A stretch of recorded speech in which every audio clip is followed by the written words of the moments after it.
Good morning, everyone. Welcome back to the Best Business Show. I'm super excited. Today we have a very special episode. Myself and Michael Saylor sitting down for a 2-hour in-person conversation.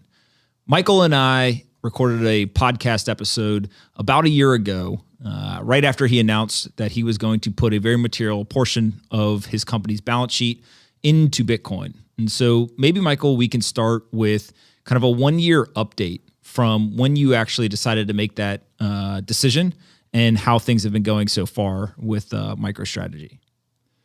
Sure. Well, if you roll the clock back to July, we had $500 million of capital in our treasury. We were holding short-dated treasury securities and generating effectively like 20 basis points of yield on it. We'd seen a K-shaped recovery. Wall Street came back with a vengeance. Main Street was flat on its back. And it was clear there's monetary inflation. So we decided that we were going to lose a large portion of the $500 million in purchasing power if we didn't do something. My forecast then was probably like 25% inflation. And you could have got there just by looking at the S&P index. So I thought, $500 million minus 25%, like losing $125 million in 12 months is kind of like losing money at 2 to 3x the rate that the 2,000 people in the company were making money. So we either needed to give the money back to the shareholders or we needed to invest it in something. So the thought was, well, if we're a company, a Main Street company struggling against all the lockdowns with all the uncertainty, and we are doing it minus $500 million, it feels like a university giving up its endowment as it goes into a crisis, right? So decapitalizing the company, it was a way to give the $500 million to shareholders. They would have put it in the S&P 500 and they would have got 34% on it. If we had done that. But we would have, in essence, left ourselves defenseless without any capital. So that was one strategy. The second was invest it all. I would have bought $500 million worth of Bitcoin if I was a private company. I just would have walked out, bought all $500 million. I would have done it at whatever, $10,000 a coin. But as a public company, you got to think about your outside shareholders. And you can't, it's not like there's 10. You can't just go to the 10 of them, ask them what they want to do and get their buy-in. When you're public, you've got a shifting set of outside shareholders that are changing every minute of the day when the stock market is open. So the way that you actually handle this is a bit more sophisticated. What we did is we transparently, we telegraphed that we were looking at this. Our first press release was an announcement that we were going to buy back $250 million worth of our stock over the course of 12 months. And we were going to invest $250 million of our capital in hard assets. And we said, we're looking at everything under the sun, and Bitcoin was one of the things. So my first love of the Bitcoin community was, the way that I knew I liked all the Bitcoiners was one day later, some cyber hornet, some Bitcoiner goes, MicroStrategy is considering buying Bitcoin with $250 million. Now, as Bitcoin merged in there with gold, silver, commodities, equity, property, real estate, anything you could have imagined. But the Bitcoin community immediately picked up on that. I don't know how they do that, right? They must be scanning for this. Nobody else picked up on it. The stock was trading $120 a share. A week goes by. Literally, you announce you're going to spend $250 million and buy your stock back. You think it would move? Nope. Crickets. But the market had a week of notice. And then a week later, we stepped it up into the next gear, which is, okay, we're going to buy $250 million worth of Bitcoin. We made the decision. We're not splitting it across 6 assets, right? And it's a good thing we did, right? Because Bitcoin's up 332% in 12 months. Gold is down 7%. If we'd split it 50-50, 125 million of gold, 125 million of Bitcoin, right? It would have cost us billions. If we'd gone all gold, it would have cost us many, many, many billions. We'll come back to that in a second. So we had to do something, but the question is what? So we just picked Bitcoin. We made the decision, but we thought, this is going to be jarring for some people. Stock is around 122 at the time, right? To put this in perspective, the company's $500 million revenue generator, generating cash flow, and we have more than 500 million in cash and about 10 million shares. So the company's trading at 1 times revenue plus cash. Mm-hmm. We give back all the cash, the company trades at 1 times revenue, the stock goes to $60 a share. Right? So we're like 122, no one's really paying attention, but we said, well, maybe people think this is offensive, they're not going to like this, or it's too risky. How do you actually orange pill every one of your outside shareholders at the same time? Well, you can't. So the next best thing is we just offered to buy them out. So the idea is if you don't like this, we're going to buy you out. We're going to post $250 million to buy back shares at a premium. So we offered to do the buyback at up to $140 a share, which is, buyout premium. If you don't like it, then you sell your shares back to us at a profit. We wait 20 days. So the market trades for 20 days, and in the first week, the market's trading on 135. Like people, so they're not even quite sure about the buyout. Then after a while, they start thinking, they're like, well, if I can put it back to the company at 140, then presumably maybe it's worth more. So the stock trades up a bit past the 140. And at the end of the tender period, we have about $60 million worth of shares tendered. Everyone that didn't like the strategy had 20 days to sell into the open market. And if you sold in the open market above 140, then why wouldn't you?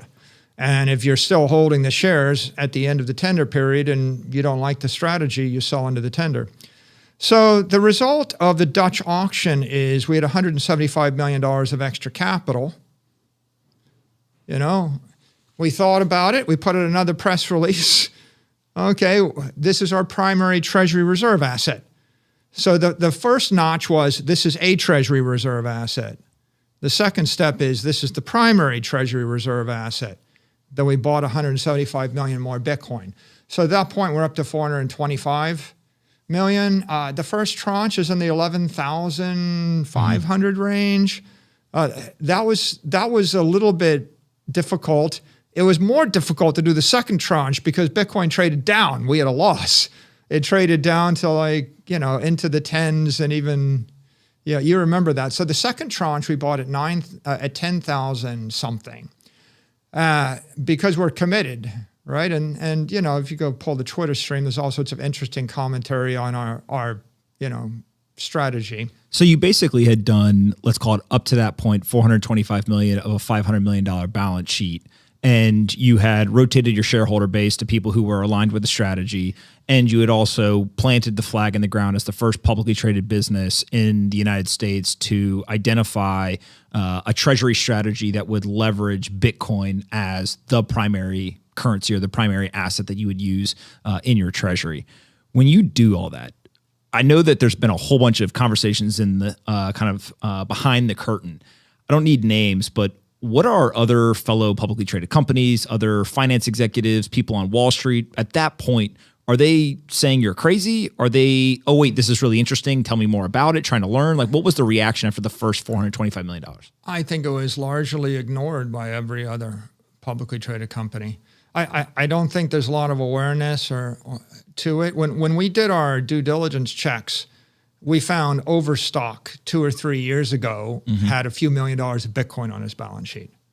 And that's it, right? We couldn't find anybody else. And so this is off the beaten path, but it seemed like so rational to me. Like it seems so obvious. Bitcoin is digital gold.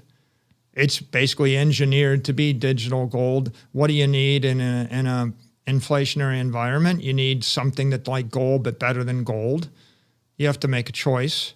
It was obvious that the institutions were coming, right? I mean, you had companies like Fidelity getting into this space. Just 6 months earlier or whatever. But the fact that we're institutional custodians was a big checkbox. Grayscale was doing good business at that time. So it struck me as being a rational thing to do, but no other public companies had done it. And it wasn't totally clear to me why, although at this point now it becomes clear, right, in hindsight. So we went through that. We did the 425 million. The stock traded up. Bitcoin started trading up. At that point, I started speaking in public, and you were the first person I spoke to. I remember. Right? and I learned most of what I knew about Bitcoin by scouring the internet and looking at your podcast and reading all of the stuff that was posted, right? And I tripped through all these different things. And one thing I knew from your podcast was you always ask a question, right? At the end, right? You're like, you can ask me a question, remember? Correct. Now you get to ask me the one question. So what I remembered about Pomp was he wants to know a book and he wants a question, or he gives me a question. So I'm like, gosh, what question am I going to ask Pomp? And how do you learn Bitcoin? You study Twitter and you study YouTube and you surf the web. So here's what I know.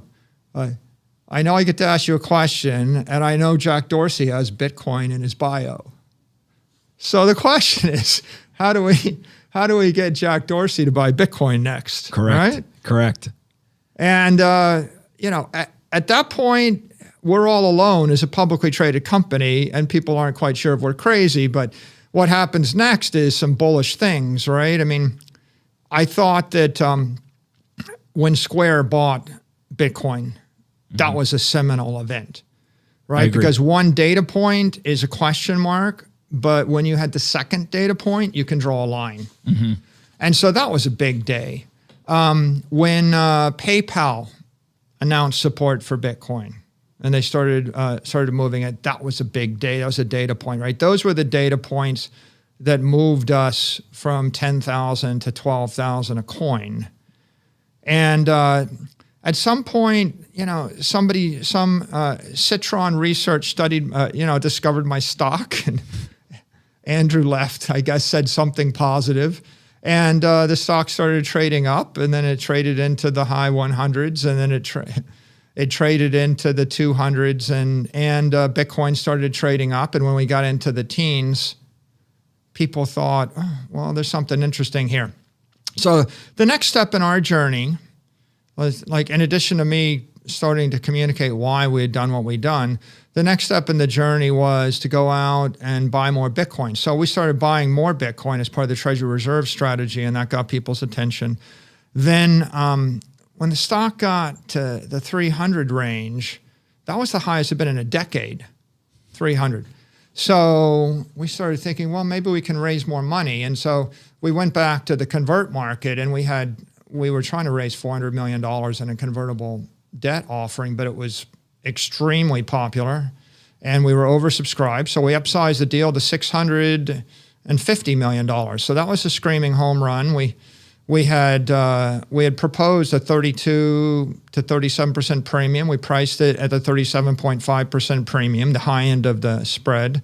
We'd proposed like 1.25% to 0.75% interest. We priced at the low end of the interest rate. So we raised $650 million at 75 basis points with a strike price of $398.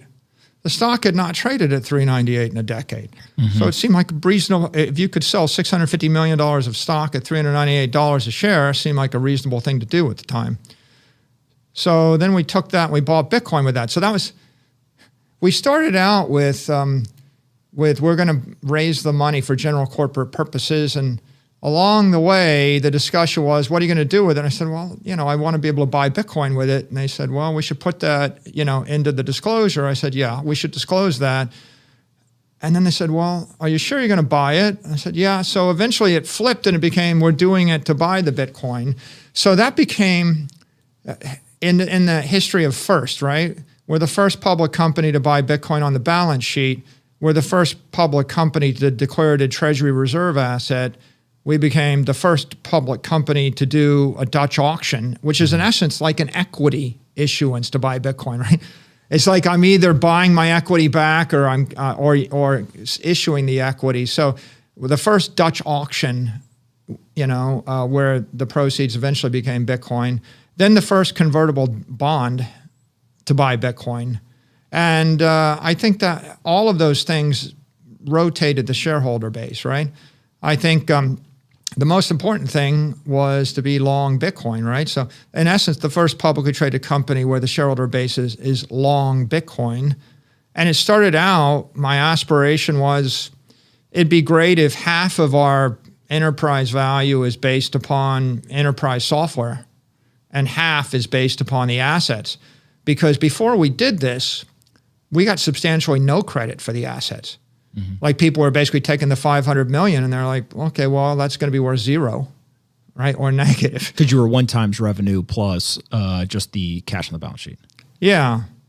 Yeah. So if you've got a low growth cash cow, right, that's like being a dentist where you're going to make a lot of money every year for a decade and maybe you'll make 5% more each year for a decade. If you've got a low growth cash cow, but the money supply is debasing at 25% a year. Kills you. Right? It's like the road to serfdom is working exponentially harder for a currency getting exponentially weaker. What I saw was 2,000 people doing 100,000 things right every year to make $50 million and then watching the enterprise lose $100 million a year. Mm-hmm. Due to a political decision. So in essence, we're running as hard as we can. We're falling backwards. And the situation was literally hopeless, right? Like people wonder, where did the Bitcoiners' hope come from? Well, it just was hopeless, right? I mean, the operating business is hopeless and okay, you're going to work yourself to death for a decade and do a million things right with 2,000 people and you're going to be worse off in a decade than you are today, okay? Mm-hmm. That's operationally hopeless, right? And then on the balance sheet, if somebody says we're not even thinking about raising interest rates, it means for the next 4 years, you're going to get 0% on your money and is going to be worth half as much in 36 months as it is worth today. And the balance sheet is hopeless.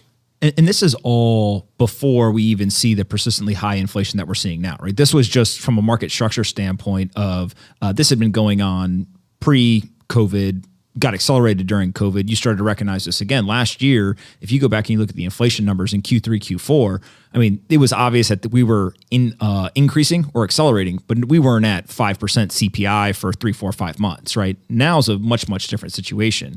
So at what point do you switch from this as purely a defensive like treasury strategy of we want to take the cash on our balance sheet and put it in an asset that we can protect ourselves, protect our purchasing power, to then it feels like you made the switch to go offensive. That first bond offering was an offensive move. I think you called it right there. I think that it's a defensive strategy through the Dutch auction. We had to do the Dutch auction to provide a graceful transition for our shareholders to get long Bitcoin, right? You're either long Bitcoin or you're selling out to us at a premium, one or the other. And then from that point, Bitcoin started moving up and our stocks started moving up. And then we realized that like the conservative thing to do is just stop there. And if we'd stopped there, I mean, we would be all equity, $475 million invested at $11,000 a coin or something. And that's not a bad result, right? We would have made 6x our money. But what we realized is we could borrow money at 75 basis points. Bitcoin's up 171% a year every year for a decade, right? If you can borrow money at 1% and invest it at 171%, your arbitrage is 170% on how much? Well, how much do you want, right? Like, where are you going to stop that? When you borrowed at the 75 basis points, I was impressed. But then you followed it up and you borrowed even more at a 0% interest rate, if I remember correctly. What was the second offering? Because the first offering came out, the strike was 398. Bitcoin kept moving up. Our stock kept moving up. Eventually, that bond was the best performing bond of the entire year. right, Anthony? What I'm saying is of every single corporate bond sold in the year 2020, every convert, every junk bond, everything sold, every municipal bond, whatever you could imagine, the single best performing bond was MicroStrategy convertible bond, where you could have doubled your money. You know, at some point it was trading insane amounts, like triple, you know, your money on a bond. Okay, so we had good success there, and of course Bitcoin kept moving up, and our stock kept moving up, and we realized by February that we could do another offering. The next offering was we came in the market offering $600 million. The first one we started with $400 million. This time we started with $600 million. But again, it was oversubscribed. We upsized it, exercised the green shoe. It became a $1,050 million offering. And the range was 50 basis points to zero. So we struck it at zero. And you know, up 50, 37, I forget the number, but we ended up having a 50% premium or 47%. I forget exactly. It was a high premium. It was a low coupon. The strike price is $1,432 a share. So now put this in perspective. This is 10 times the price of the Dutch auction, you know, some number of months earlier. Now, so why'd we do that? Well, because if you could borrow $1 billion at 0% interest and invest it in something going up 170% a year, pretty good trade. Why wouldn't you do it, right? Like every single business on earth that's debt financed presumably is borrowing money to invest in something which is going to return a higher yield than the cost of the debt. Now, I want to pause here and make one point. The reason that I was sensitive to inflation was I immediately saw the inflation in March and April in the stock market, right? Because my inflation bogey wasn't, if I were to go to all my investors and say, I got $500 million, I'm investing it at 2% interest and inflation rate's 1%, they wouldn't have given me a pat on the back. They would have said the S&P index is moving up 10% a year. Your hurdle rate, your cost of capital is not 1% or 2%, it's 10%. And maybe you're getting 5% yield on a piece of debt, then I don't know, hold my nose, but you're losing 5% a year. Half-life of the money is 12 years. Okay, fine, but like you shouldn't be holding it. You should be buying your stock back or buying another company with that. Sitting on that cash it doesn't make any sense. Saifedean says the dollar-weighted monetary inflation rate across, you know, all currencies for the last 30 years is 14%. Interesting number he comes up with. 14% is the inflation rate of the currencies. Now, that would be the inflation rate on scarce desirable assets or any portfolio of assets. And if I look at my screen right now, over the last 10 years, the S&P 500 is showing 14.15% interest, or 14.15% compounded annual growth rate. NASDAQ's up, you know, whatever, 19%. You know, gold is up 20 basis points, nothing.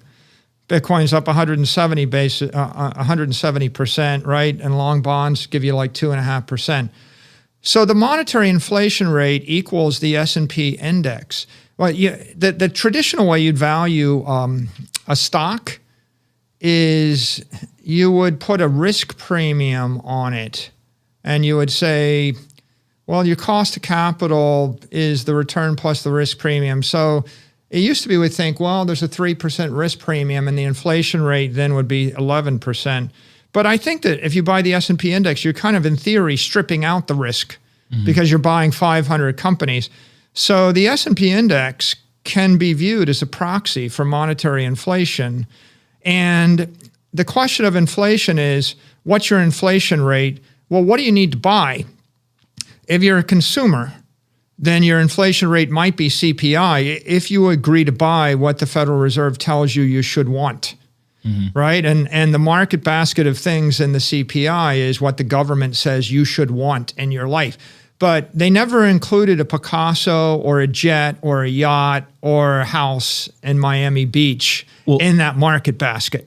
A step even further than that is the number 14% is very interesting, because my understanding is if you go back, obviously CPI used to represent a cost of goods index. So what is literally the change of price of individual goods year over year over year, and that's how inflation was measured. Now, obviously, we have a cost of living index, which is what you're talking about in terms of, well, here's the things that we think you should want. Here's the general weightings of these specific assets or consumables inside of this basket, and then that's kind of our moving target for this measurement of inflation.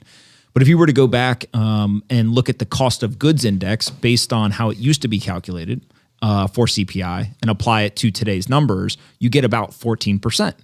And so not only is the S&P, not only is that monetary inflation, but also that cost of goods index based on the original calculation of inflation is around 14% as well, which is, there's coincidences in life, but it seems to keep coming back to somewhere in that kind of mid-teen number when we're trying to understand what is that inflation. Yeah, isn't it interesting? The hedonic adjustments kill you.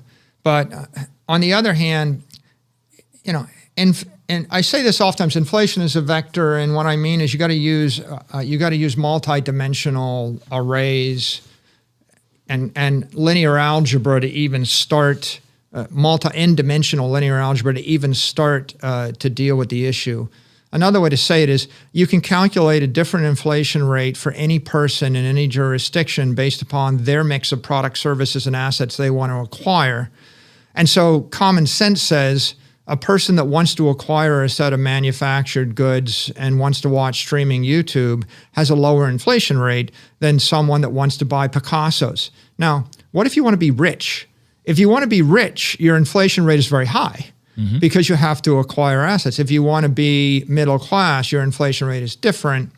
So back to why I did what I did. If you're the CEO of a publicly traded company, your inflation rate is the cost of capital. And the cost of because your shareholders hold you to that cost of capital. If I go to a public investor and I tell them my goal is 2%, and they're saying, well, the S&P is up 14%, then I'm undershooting their goal. Their index is the S&P index, right? Correct. So the inflation rate for an investor is the index. Now, of course, different investors have different indexes. If you go back to the strategy, if you're a fixed income investor, you've got like a sovereign, or corporate fixed income rate. You've got the junk bond index, you've got the corporate, investment grade index, you've got the sovereign debt index. You have capital structures in the world that have different indexes. Someone that wants to send their kids to an Ivy League school and wants to have a house in the Hamptons, right? They have a different index. Someone that wants to be obscenely wealthy has a different index, right? So that's why you could have everybody talking past each other and of course, if you keep changing the indexes, the S&P 500 index changes, right? They rebalance it. The PCI, the PCE indexes, they get rebalanced. So the indexes are changing. And if you allow someone else to feed you the index they want you to focus on, well, you can see it right now, right? The official inflation rate in Canada is 4%, but the housing price is up 15%. The official inflation rate in the US is 5%, but the Case-Shiller index is up 27%. Something big. Okay, and of course, it all comes down to deciding what you want in life. Now, in the last 12 months, the S&P is up 34%.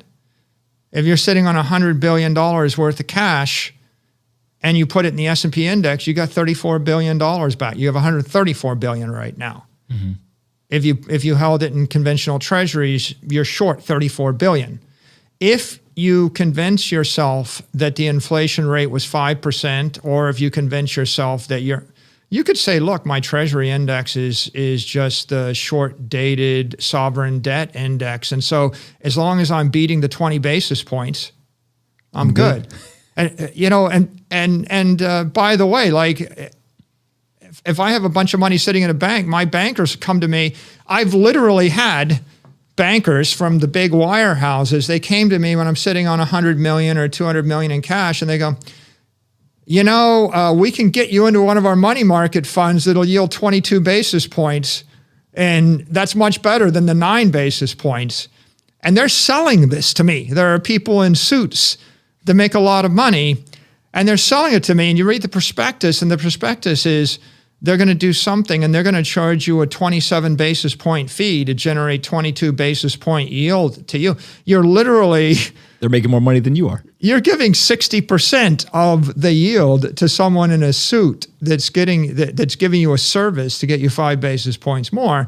But there are people that convince themselves that this is a good idea, right? And we come back to that in a second. It's an important truism in the market. Why is it that everybody hasn't bought Bitcoin? People ask that, right? All the Bitcoiners wonder, why don't all these investors buy Bitcoin? And the answer is, because there's trillions of dollars of capital locked up in capital structures that are chasing a different index, right? There's trillions of dollars of money sitting with people that think that inflation is CPI. There's trillions of dollars sitting in real estate funds, and they're trying to beat CPI. If I got rents and I'm raising them at the CPI rate and I'm happy with it, there's trillions of dollars invested in fixed income funds where they have to beat the junk bond index or beat the corporate index or beat the sovereign index. And if they beat the sovereign index, if I have $20 billion and all I got to do is beat, the junk bond index or I get paid, then I'm getting paid to invest $20 billion to get 50 basis points more. What happens to those people? Let's say that inflation isn't 5.1% or 5.4%, wherever it comes in on a monthly basis now. And we all agree it's something that is higher, but there's disagreement on how much higher. Is it 6% or is it 14% in terms of the actual inflation number? What happens to all the people who are using CPI as the benchmark? Do they just succumb to the inflation over time and continue to lose money until they wake up, or something else? I think a lot of people have a hybrid situation. Like, for example, let's say I run a real estate trust or I run a real estate company and I have $100 million a year worth of rental income. It's capped at CPI. The leases are signed 10 years, 20 years, 30 years duration, 5 years duration, and then you've got all the trade relationships. Like I can't go to the people that rent my building and tell them that the inflation rate's 14%. Right? I mean, would you pay a 14% increase in your rent here? No. So there's a certain inertia in parts of the economy where they're going to move up at CPI, or they're going to be flat, or maybe they can do double CPI. But at the same time, maybe you're the person running that real estate company. You're thinking, well, I'm going to take my cash flows and I'm going to invest them in. Would you invest them in a stock that you thought would go up at CPI? Or would you invest them in the S&P index if you thought you would get CPI? Not really. Yeah. So what you have is you have people that are sweeping their cash flows from an operating business that's low growth, and they're putting in the S&P index. If they're looking for the growth to come from the investment. Okay, the S&P is up 34%. How many companies in the world generated 34% more cash flow or raised their prices by 34%? Or grew their revenues 34% in the last 12 months. Not many, right? Yeah. 98%, 99%, they're in a fiat operating system where they're going to raise their prices or generate cash flows at a rate slower than the rate of monetary inflation. But those same people will turn around and they'll buy Bitcoin. Or they'll buy property, or that you may buy property that is going up faster, right? There's not a single commercial rent, there's not a single commercial lease, I think, in the world where they raised the price of the rent 27% in the last 12 months, right? At least I can't imagine if you had a lease, no one's got it capped at the Case-Shiller index. So on one hand, residential property or other types of property could actually be accreting at a much higher rate while your rents don't accrete at a higher rate. So you're taking duration risk. So I guess the more important point is there's a lot of capital. When we think about capital structure, it's like $500 trillion to $900 trillion of capital floating around there. It's locked up in structures. Some of it is in currencies and it can move rapidly. Some of it is invested in companies that can't, right, move rapidly. Some of it is tied up in equity. Some of it is tied up in debt. Some of it's tied up in a trust. I have a trust. My trust gave $10 million to a financial advisor or to a company whose strategy is investing in mid-duration corporate debt. And every year I review their performance versus their index. And over the course of a decade, I might start to shift small amounts out. But I think that the capital is structured in such a way, there's enough inertia in the system that it could take 30 years for the capital to get reallocated. Like we're waging a war on the 60-40 portfolio, right? Is it dead? How long will it take before people allocate that as 65-35 or 70-30, right? It takes a long time. There are people still invested in gold. You and I joke about that. Gold's been failing for 12 years or something like that, right? Gold's the same price as it was when Bitcoin was invented. And yet, an aggressive move would be a macro investor allocating from 50% gold to 45% gold and 5% Bitcoin. And that's a year's work. Yeah. Let me ask this question. Retail investors or individuals, I think over the last 12 years or so, took Bitcoin and as a generalized group, it went from a contrarian idea or contrarian trade to a consensus trade. There's now 100 plus million people around the world that have decided, hey, this is good enough for me to go ahead and store some of my value or economic wealth here. And so you can argue that contrarianism became more of a consensus. We now, over the last maybe 18 months, have seen in the financial or institutional finance world more people jumping into the game. And so definitely some shift from pure contrarianism to now a little bit more of a consensus. Everyone has to have some sort of Bitcoin strategy. You can't simply just say, oh, it's just for drug dealers, it's just for criminals. You at least have to have had a conversation now because Fidelity, Paul Tudor Jones, Stanley Druckenmiller, many others have all now started to participate. What does it take for public companies where I basically break down, there's two groups, right? There's yourself, Tesla, and Square as the three major publicly traded businesses that are multi-billion-dollar companies that have pursued a treasury strategy that includes Bitcoin. And then there are all of the publicly traded crypto native companies, whether they're miners, whether they're places like Coinbase, et cetera. It's still contrarian in the public markets to have Bitcoin on your balance sheet. What does it take to get the shift that we've seen in those other two cohorts to now get it to a consensus type, movement or idea? I mean, I think there's some, you could check off catalysts that are impediments that will become accelerators. First of all, regulatory clarity, right? If you're seeing support for, let's start with the most basic issue. Is Bitcoin an asset or a currency? Okay, the word cryptocurrency is a very politically charged word because if Bitcoin was a currency, it's in opposition to the US dollar, okay? And if it's an asset, it's in opposition to gold. Okay, so just resolving the fact it's a digital asset, not a digital currency. Most people, how many public speakers, how many well-regarded investors have made negative comments about Bitcoin over the past 12 months because they mistakenly think it's a currency and they think they're sticking up for the dollar, right? Many. Like, I prefer the dollar. So if you understand it's a digital asset, a scarce store of value, speculative digital asset, that's how politically correct people would refer to it. Right, and anybody else would say it's just a digital asset or a store of value asset. The first impediment is just understanding that and educating the market that it's a digital asset.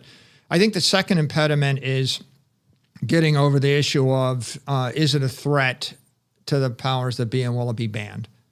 So first, what is it? It's an asset. Second, will it be banned? Okay, well, no, we're not going to ban cryptocurrency. We're not going to ban Bitcoin. It's going to be around here. So those two checkboxes are huge. I think the third checkbox is, can I actually buy it via my existing bank? Every publicly traded company has been doing business with probably the same bank for 30 years, Pomp. Mm-hmm. Some have been doing business with the same bank for 50 years. Mm-hmm. Some for 100 years. Okay, if you trace it. To have adopted a new banking relationship is not a one in a decade thing. But public companies don't change in a decade, right? Mm-hmm. So if I could buy this directly through Bank of America or JP Morgan or Citigroup, et cetera, I think that makes a big difference. If I have to go to an institutional grade Bitcoin exchange, that's a 1-year exercise in due diligence. Mm-hmm. Right? There's friction to doing it. There's two issues, right? One is before you give $1 billion to a counterparty, you have to inspect their accountants, their legal teams, their licensing, their executive team. Would you give $1 billion to a private company that's new, right? It's like, that's a huge hurdle. And the second is they're not FDIC insured, right? They're not, the imprimatur being backed by the U.S. government means that, in any liquidity crisis, the Federal Reserve gives you $10 billion or $100 billion. How much money did you need, right? And that's what the big licensed banks have. And, the last